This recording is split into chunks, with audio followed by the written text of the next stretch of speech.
Though I'm worried about whether people are looking for us. Claire took a deep breath, attempting to not think about what was happening in the fort. I think we should do what the computer advised us to do. Everyone keeps saying that the modified humans are going to overwhelm the fort, meaning if we can help in some little way. The thought of everyone inside the fort running for their lives was an unpleasant one. Hannah turned back to face Claire. She nodded. Though I'm worried about my parents, I think that's the right thing to do. I'm glad that the two of you are in agreement with training your bodies. A woman's voice interrupted Claire and Hannah's conversation. Claire whipped around to look at the owner of the voice. Stunned was the only word to describe her reaction to the source. Its appearance was that of a woman, but just looking at the outer layer, it was apparent that it wasn't human. The metallic skin reflected the light, smooth without any flaws. Though it had hair, the color kept changing like a rainbow. Similar to the dryad, voluptuousness was a word to describe its body shape.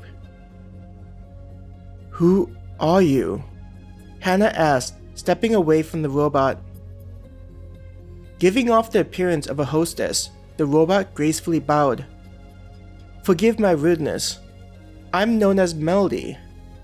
As she straightened her back, she glanced at each of them. "I am one of the many units helping to make sure this city runs efficiently." Her arm was directed to the screen. The system is one of those components that help residents with questions they may have, though she's somewhat limited in what she's able to answer. Pointing to herself, "That's where units like myself come in, such as acting as a guide." "What happened to the other woman?" Claire asked, curious about whether she'd get some answers. Melody shook her head. "I'm sorry. That's information beyond what you have permission for. Though, it's the same with the others who have similar status as the two of you." Reaching out with one of her arms, Melody had her palm directed to the ground. In moments, there was a glowing line. "Though I'm sure the two of you have several questions. Why don't we head to the training area?" The robot began walking in the direction of the line. "I'm not typically called to guide the average resident, so this line is used to help people navigate around the city. If you're looking for anything, just walk up to the many screens and ask the system for assistance." Claire stared at the robot, amazed at how smoothly it walked, as if it were a dancer.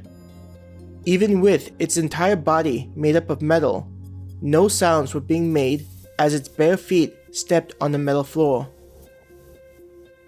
As they followed the robot, the line went down the stairs, deeper into the city. Going down it, they passed several floors. Each floor didn't look the same and only had a similar theme. On the ceiling of each floor was a sign that gave a letter and number, in addition to brief information about what was on the floor. On one of the levels that attracted Claire's attention was called Residential Area A, and even had dining facilities beneath it. We're currently in Section 5 of the city, with each section having dozens of residential areas. Melody looked back at them as she continued walking down the stairs.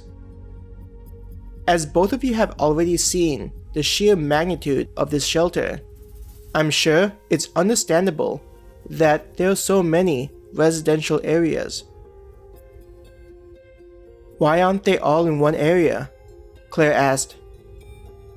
As they passed by another level, this one with the word entertainment on it, Melody answered, "The reason for this is due to how each shelter was made to simulate the above world. It was deemed that humans would need to go about their lives as they would have before the appearance of modified humans and other unexpected creatures. Claire had been passively listening, paying more attention to the different levels, until Melody had mentioned something she wasn't anticipating. "Unexpected creatures?" she asked.